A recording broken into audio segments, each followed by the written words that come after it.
નમસ્કાર. દિવસભરના તાજા સમાચારોમાં તમારું સ્વાગત છે. તમારી સાથે હું છું પિનલગીરી ગોસ્વામી. સમાચારો વિસ્તારથી જાણીએ એ પહેલા મહત્વના સમાચારો ઉપર એક નજર. મિત્રો, અમદાવાદથી સૌથી મોટા સમાચાર સામે આવ્યા છે. બાળ તસ્કરીના રેકેટનો મોટો પર્દાફાશ કરવામાં આવ્યો છે.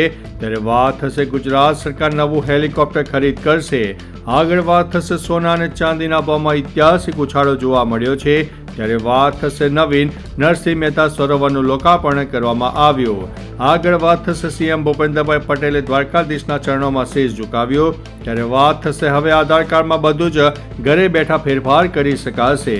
ત્યારે વાત થશે પશ્ચિમ રેલવેની 2 સ્પેશિયલ ટ્રેનોની મોટી જાહેરાત સામે આવી છે. આગળ વાત થશે અમદાવાદ મ્યુનિસિપલ કોર્પોરેશને આખું મલ્ટી લેવલ પાર્કિંગ વેચવા કાઢ્યું છે. હવે મિત્રો સમાચારો વિસ્તારથી. અમદાવાદ મ્યુનિસિપલ કોર્પોરેશને પ્રહલાદનગર રોડ ઉપર 76 કરોડના ખર્ચે બનાવેલું મલ્ટી લેવલ પાર્કિંગ હવે 350 કરોડમાં વેચવા કાઢ્યું છે. ટ્રાફિક સમસ્યા નિવારવા બનેલા આ કોમ્પ્લેક્સની દુકાનો અને ઓફિસો 4 વાર ટેન્ડર છતાં ન વેચાતા તંત્રએ આખો પ્લાન્ટ વેચવાનો નિર્ણય લીધો છે. વિપક્ષે આને અણઘડ આયોજન ગણાવ્યું છે. ગુરુવારે સ્ટેન્ડિંગ કમિટીમાં આ દરખાસ્ત ઉપર મંજૂરીને મહોર વાગશે. અન્ય મહત્વના સમાચારની વાત કરીએ તો પશ્ચિમ રેલવેની 2 સ્પેશિયલ ટ્રેનોની જાહેરાત. મુસાફરોની માંગને પહોંચી વળવા માટે પશ્ચિમ રેલવે સાબરમતી, બિકાનેર અને પોરબંદર જોધપુર વચ્ચે વન વે સ્પેશિયલ ટ્રેનો ચલાવશે. સાબરમતીથી 30 જાન્યુઆરીએ સાંજે 5:50 વાગે ટ્રેન ઉપડશે. જ્યારે પોરબંદરથી 1 ફેબ્રુઆરીએ સાંજે 7:40 ટ્રેન રવાના થશે.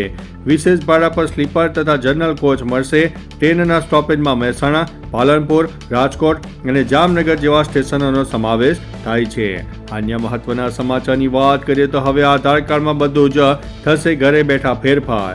યુઆઈડીએઆઈએ નવી આધાર એપ લોન્ચ કરી છે, જેમાં પરિવારના સભ્યોના આધાર મેનેજ કરવા સહિત 50થી વધુ ફીચર્સ છે. આ એપમાં યુઝર્સ પોતાની અંગત વિગતો જેવી કે ફોટો અને મોબાઈલ નંબર છુપાવી શકશે. હવે ફિઝિકલ કાર્ડ વગર મોબાઈલ એપને જ ઓળખના પુરાવા તરીકે વાપરી શકાશે. વધુમાં QR કોડ સ્કેનિંગ અને ઘરે બેઠા એડ્રેસ કે મોબાઈલ નંબર અપડેટ કરવાની સુવિધાથી સરકારી કચેરીના ધક્કામાંથી મુક્તિ મળશે. અન્ય મહત્વના સમાચારની વાત કરીએ તો સીએમ ભૂપેન્દ્રભાઈ પટેલે દ્વારકાધીશના ચરણોમાં શીશ ઝુકાવ્યું છે. સીએમ ભૂપેન્દ્રભાઈ પટેલે દ્વારકાધીશના દર્શન કરીને રાજ્યની સુખાકારી માટે પ્રાર્થના કરી છે. ત્યારબાદ તેઓ દ્વારકા નજીક આવેલી નંદી ગૌશાળા ખાતે પહોંચ્યા હતા, જ્યાં ધારાસભ્ય પબુભા માણેક દ્વારા આયોજિત ભવ્ય ધર્મોત્સવમાં હાજરી આપી હતી.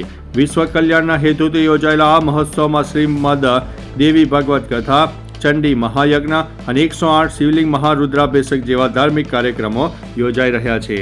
અન્ય મહત્વના સમાચારની વાત કરીએ તો નવીન નરસિંહ મહેતા સરોવરનું લોકાર્પણ.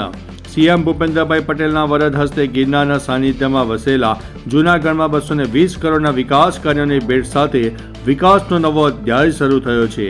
જૂનાગઢ મહાનગરપાલિકા બ્યુટિફિકેશન કરીને નવીનીકરણ પામેલા ભક્ત કવિ નરસિંહ મહેતા સરોવરનું લોકાર્પણ કરવામાં આવ્યું. આ ઐતિહાસિક તળાવને ભવ્ય અને રમણીય સ્વરૂપ મળતા શહેરવાસીઓને સહપરિવાર આનંદ, પ્રમોદ અને પર્યટન માટે નવું આકર્ષણ પ્રાપ્ત થયું છે. અન્ય મહત્વના સમાચારની વાત કરીએ તો સોના ચાંદીના ભાવમાં ઐતિહાસિક ઉછાળો. ભારતીય બજારમાં સોના અને ચાંદીના ભાવે તમામ રેકોર્ડ તોડી નાખ્યા છે. MCX પર સોનું 10,000 રૂપિયાના ઉછાળા સાથે 1,75,869 પ્રતિ 10 ગ્રામની ઐતિહાસિક સપાટીએ પહોંચી ગયું છે. બીજી તરફ ચાંદીનો ભાવ પ્રથમ વખત કિલો દીઠ 4 લાખ રૂપિયાને પાર કરી ગયો છે. વૈશ્વિક અસ્થિરતા અને વધતી માંગને કારણે આતોતિક વધારો જોવા મળ્યો છે. દિલ્હીમાં 24 કેરેટ સોનાનો ભાવ 1,71,000 રૂપિયા રહ્યો છે. અન્ય મહત્વના સમાચારની વાત કરીએ તો ગુજરાત સરકાર નવું હેલિકોપ્ટર ખરીદ કરશે. રાજ્ય સરકાર હવે VVIP મુવમેન્ટ માટે નવું હેલિકોપ્ટર ખરીદવા માટે જઈ રહી છે.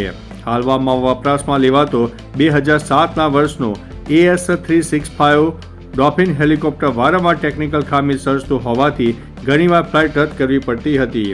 આ સમસ્યાના ઉકેલ માટે ઉડ્ડયન વિભાગની દરખાસ્ત બાદ એક ખાસ કમિટીની રચના કરવામાં આવી. આ માટે 30 કરોડની જોગવાઈ કરાઈ છે અને 2026ના અંત સુધીમાં નવી ખરીદી પ્રક્રિયા પૂર્ણ થવાની શક્યતા છે.